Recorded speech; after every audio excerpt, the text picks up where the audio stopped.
What's up? It's Ben from Whitechapel, and you're watching Montreal HC Live.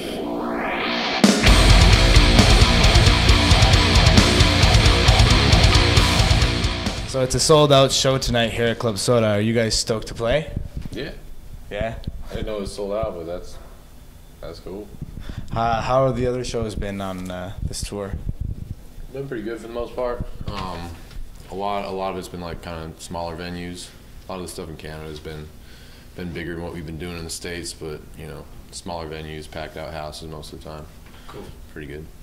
How do you guys feel about playing in minus 25 weather? It's rough, for sure. It sucks. It was like that in Western Canada too, where we had Calgary and Edmonton and Winnipeg.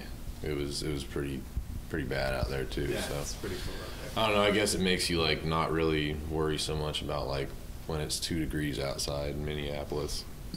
It's not as bad as negative 20. So.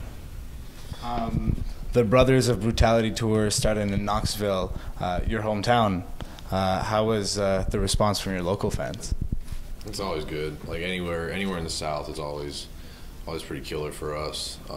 Obviously Knoxville, Nashville, Memphis, Atlanta, Florida often is really insane for us. Really anywhere in the South is good for us.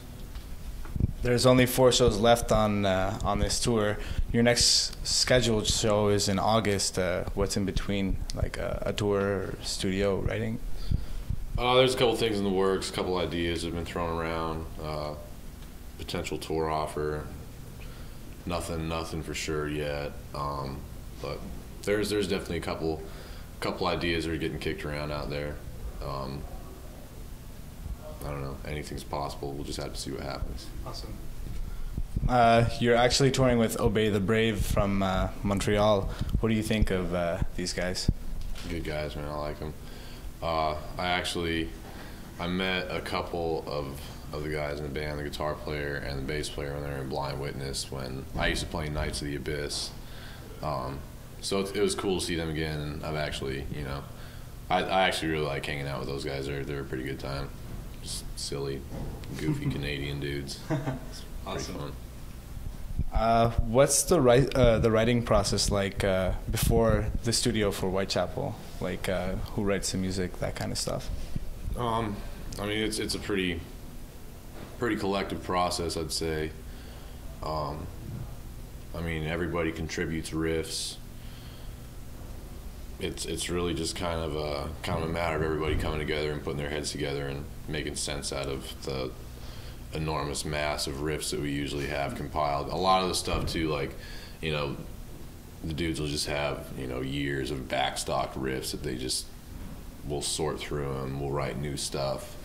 And then it's like I said, like, there's legitimately not one song on the new record where any one member wrote it all the way through, one guy. Actually, there is one song that was like pretty much one dude, but for the most part, everything else, is very, very collective. Take me away! Take me away! Take me away!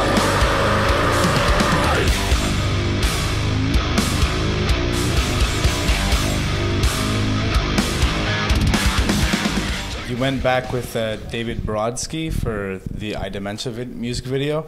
Can you talk about your relationship with him? Dave's an awesome guy. It's always a good time working with him.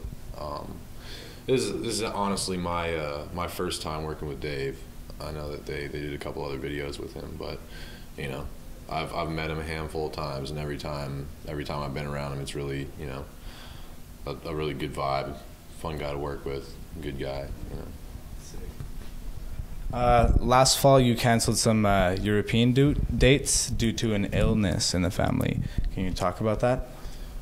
Yeah, well, I mean, without getting too much into personal lives and members, basically, Phil's grandmother, before we left, had a stroke, and there was just the potential that something could potentially go wrong with her and us being in Europe, and then it would just be Phil would fly home, and then we'd be stuck over there, and it would just it was really given the sensitive nature of the whole matter. For us, it was you know, easy to understand, and you know, there's nothing we can do. It's like that's his family, so Yeah. you know. Of course. What's your all-time favorite place that you've ever played? I don't know, man. I mean, there's been a lot of awesome venues that I've played, but I'd say like the thing that really makes a show memorable for me is like the crowd. So I'd have to say any number of the shows that I've played in South America. Like I remember Santiago to be absolutely insane. Like just got swarmed by people. It was crazy. And I mean, it's not to say that like people treating me like I was really cool was like what made it for me, but just Right. like the amount of appreciation those people have and like how stoked they get is just absolutely unreal to me. Yeah. So I mean, that's like some of the most memorable shows I've ever played, I'd say. It's got to be an amazing feeling. Yeah. Is there a band that you'd like to tour with in the future?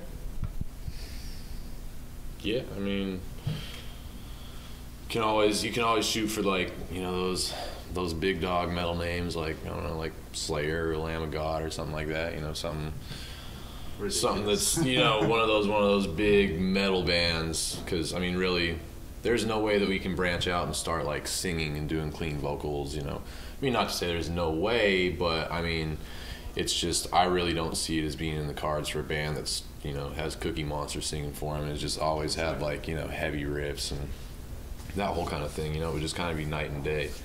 So, you know, I would just hope for one of those bigger metal bands that are, you know, I guess more traditional metal bands, Yeah. you know, not quite the like melodic singing, Yeah. you know, metalcore Crashing stuff. core. Yeah, whatever you want to call it, you know, the prettier sounding stuff. All right. So to finish us off, is there any news that you'd like to share with your fans? Like any projects coming up? Well, I mean, it's like I said, the rest of the year right now is pretty much up in the air. Initially, pretty much right after this tour, we were gonna go start writing and start putting a new CD together, start recording, and have something out by the end of the year. But you know, with like I said, current offers that have been thrown at us and things that, you know, ideas that we're kicking around, can't really, like I said, promise anything. Can't really, you know, All right. give you too much, man. Sweet. So thanks a lot for spending time with us, and good luck tonight. Yeah, thanks, man. You guys are going to be awesome, I know. Right on. Appreciate it.